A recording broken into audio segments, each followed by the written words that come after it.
Clint Eastwood, the name synonymous with the image of a cold cowboy, a fearless hero, and also a master director who has conquered the entire world of cinema. But at the age of 95, he suddenly uttered a confession that shocked everyone. A confession that didn't come from the film set, not from politics, nor from resounding victories at the Oscars. He simply said 9 words. "She was the only one who could do that to me." The sentence was like a blade touching memories, evoking a pain that he could never heal throughout his life. And that mysterious figure, none other than actress Sondra Locke, his lover, his co-star, and perhaps the greatest love of Clint Eastwood's life. In this video, we will look back at Clint's 95-year journey, from an impoverished childhood during the Great Depression to becoming an international star, then immersing himself in tumultuous romances. But most importantly, we will delve deep into the fateful romance with Sondra Locke, the woman who made an unyielding icon admit defeat. This is not just the story of a cinematic legend, but also a story about love, about hurt, and about the fragility of the human heart, even if it's Clint Eastwood, the man who seemed like he could never be subdued. Clint Eastwood Jr. was born on May 31, 1930, in the city of San Francisco, California. That was the time when America was sinking into the Great Depression, a harsh period that forged his resilient character. Clint's father was a steelworker, his mother a simple woman of the era. The family often had to move places, following the temporary jobs that his father could find. That nomadic life taught Clint an important lesson: perseverance and the ability to stand firm in the face of adversity. From a young age, he stood out with his tall stature and cold gaze. Friends nicknamed him Samson because of his unusually robust build for his age. But behind that strong exterior, Clint was a shy boy, quiet, always carrying within him a feeling of not belonging anywhere. Those years left a profound mark, shaping his calm demeanor and somewhat melancholic air, which later became his trademark in acting. The turning point came in the late 1950s, when Clint was cast as Rowdy Yates in the television series Rawhide. The show quickly made a big splash, helping him step out of the shadow of an unknown young man. From a poor boy in the crisis era, Clint Eastwood began to touch the lights of Hollywood. But, that was just the beginning of a long journey, taking him from a television actor to an international star, and then a legend of the film world. After the initial success with Rawhide, Clint Eastwood was not yet truly an international star. Hollywood at that time still saw him as a new face, not strong enough to compete with the legends of the era. But destiny called his name when an Italian director, Sergio Leone, found in Clint a perfect image for new cowboy films, in the spaghetti western style. In 1964, Clint agreed to go to Italy to star in the film A Fistful of Dollars. With the role of the man with no name, a cold, taciturn gunslinger who needed only his gaze and his gun to command authority, Clint changed the entire face of the cowboy genre. Then came For a Few Dollars More in 1965, and the pinnacle was The Good, the Bad, and the Ugly in 1966. This trilogy not only brought Clint Eastwood's name to the world, but also etched the image of the Man of Steel, an immortal icon of the silver screen. Unlike the traditional American cowboy image, Clint brought a rugged character, somewhat ruthless but full of mysterious allure. Audiences were captivated by his silence, his fiery gaze, and the vague justice he represented. And from here, Clint Eastwood was no longer a television actor. He became the golden face of world cinema, opening a new chapter where his career and life would always go hand in hand with the image of strength, solitude, and the deep melancholy hidden in that unyielding gaze. After conquering the world with the image of the man with no name in spaghetti western, Clint Eastwood continued into a new phase, one that made him an icon for an entire generation of Americans. In 1971, he played Police Inspector Harry Callahan in the film Dirty Harry. This was not just a role, but a turning point that created a pop culture icon. Harry Callahan is a cop in San Francisco, tough, straightforward, and ready to cross legal boundaries to bring justice. In the context of America at that time, Facing a rising wave of crime and loss of faith in the government system, the character Dirty Harry was like a strong voice, satisfying the audience's thirst for justice. His classic line, "Do you feel lucky, punk?" became one of Hollywood's most immortal dialogues, etched into the memories of millions. The success of Dirty Harry opened up a series of sequels, turning Clint Eastwood into the silver screen hero of the 1970s and 1980s. Not just an action role, Dirty Harry also reflected the rebellious spirit, doubt in the system, and the real quest for justice in contemporary American society. Notably, Clint didn't stop at acting. From the 1970s, he began trying his hand at directing, with the work Play Misty for Me. And from there, Clint proved he was not just an action star, but also a filmmaker with depth, ready to tell stories beyond the framework of entertainment. If spaghetti western propelled Clint Eastwood to the heights of fame, then Dirty Harry portrayed him as an immortal hero in American pop culture. And from here, he gradually stepped into a new journey, the journey of a talented director, with timeless works that the world will forever remember. If the 1960s and 1970s marked Clint Eastwood as an invincible face on the silver screen, then from the 1990s onward, he stepped into a new role, one that made his name even greater: director. In 1992, Clint released the work Unforgiven. The film was not just a simple cowboy movie, but a reflection on violence, justice, and redemption. With Unforgiven, Clint won 2 important Oscars, Best Picture and Best Director. This was a milestone affirming that he was not only a legendary actor, but also a filmmaker with philosophical vision and artistic depth.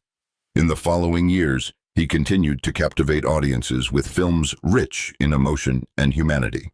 Mystic River in 2003, a dark portrait of family tragedy, friendship, and crime. $1 Million Baby in 2004, a tearful story about willpower, father-child bond, and loss, helping him step onto the Oscar podium once more. This peak proved that Clint Eastwood was not only good at cold characters on screen, but also capable of touching the deepest human emotions. He tells stories with restraint, with a quiet but profound gaze, making audiences ponder long after the screen goes dark. Not stopping there, in 2014, he made waves again with American Sniper. Once more, Clint brought audiences face to face with the raw truth of war and the price paid when people return from the hell of gunfire.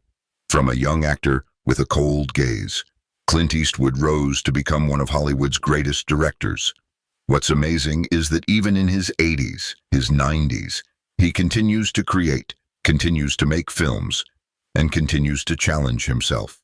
Clint Eastwood is not just an actor, not just a director, but also a multifaceted person, an artist with many interests beyond the confines of cinema. Few know that he once ventured into politics.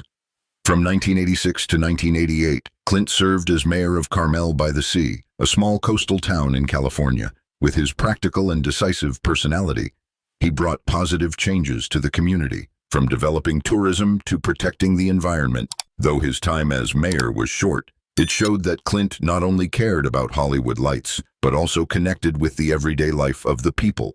Besides politics, music is also a lifelong passion for Clint Eastwood. He is a passionate jazz lover, even once played piano and composed. Music brings him a quiet space, a place to find peace after the noise of fame. Not stopping there, Clint is also an active environmental activist. He participates in many nature conservation programs, calling for reducing human impact on ecosystems. A rare image of him, not with a gun in hand, but with a voice full of responsibility for the green planet. And of course, Clint is also a father. He has at least 8 children with 6 different women. Though his romantic relationships were often stormy, with his children, he maintains a special bond. Many of them follow in his footsteps, entering film, music, and art. Looking at all that, we see a multi-dimensional Clint Eastwood, a man of the silver screen, a local leader, a jazz artist, a father, and a responsible citizen. But in any role, he always maintains a simple lifestyle, a strong but quiet spirit, true to the real Clint Eastwood. Dear viewers, If Clint Eastwood's career is an unyielding heroic epic, then his love life is like a novel full of turmoil, with chapters of love, betrayal, passion, and bitterness. From a young age, Clint was famous as a charming man. He married for the first time in 1953 to Maggie Johnson, a beautiful model. They had 2 children together, Kyle and Allison. But after 3 decades, the marriage broke down due to Clint's continuous extramarital affairs being exposed throughout his life. He was involved with many famous women, from Roxanne Tunis, a dancer and stuntwoman, to French star Catherine Deneuve, then Frances Fisher, his co-star in Unforgiven, and Dina Ruiz, his second wife, also the mother of his youngest daughter, Morgan. The list of Clint's lovers is so long that he was dubbed the Hollywood Playboy. But among all those romances, only Sondra Locke truly left a scar that never heals. They met in 1975 on the set of The Outlaw Josie Wales. From the first glance, something exploded. Clint, the cold, invincible man, suddenly became vulnerable before Locke, a sharp, full of personality actress who never accepted standing in his giant shadow. For over 13 years, they were lovers and co-stars, creating memorable films together like The Gauntlet or Sudden Impact. But during that time, Clint continued to get involved in other relationships, even having children with other women, plunging Sondra Locke into suffering and betrayal. In 1989, the romance ended in bitterness. Locke sued Clint for deception and sabotaging her career. The lawsuit dragged on for years, becoming one of the biggest Hollywood scandals of the time. But, dear viewers, despite all the litigation, accusations, and prolonged silence, Clint Eastwood, at 95, still admits one thing. She was the only one who could do that to me. That sentence is not just a confession, but an acknowledgement of a deep wound that he never closed throughout his life. Sondra Locke, the woman who made an unyielding icon bow his head, remains a haunting shadow in Clint's heart, even though she has passed away, and even though he has lived many decades after their separation.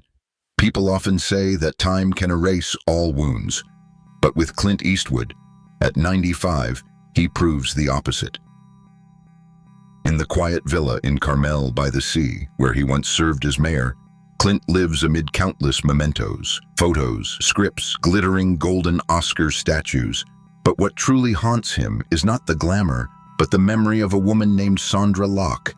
He once confided to a close friend, "She broke something in me, and I never found a way to fix it." A man who once commanded the world's respect, who stepped through war, through stormy Hollywood, who was tough enough to become Dirty Harry in the audience's eyes, admits that he completely collapsed because of one single woman. When remembering Locke, he doesn't mention the lawsuits, doesn't mention the betrayal. What appears in Clint's mind are everyday moments, laughter echoing on the set, her gaze at him when the cameras were off, and the way she made him feel vulnerable. For a man who hid his emotions all his life, that vulnerability was a double-edged sword. It brought passionate love and left a deep wound that never heals. And today, at 95, when all the noise has faded, Clint Eastwood still utters those 9 words. "She was the only one who could do that to me.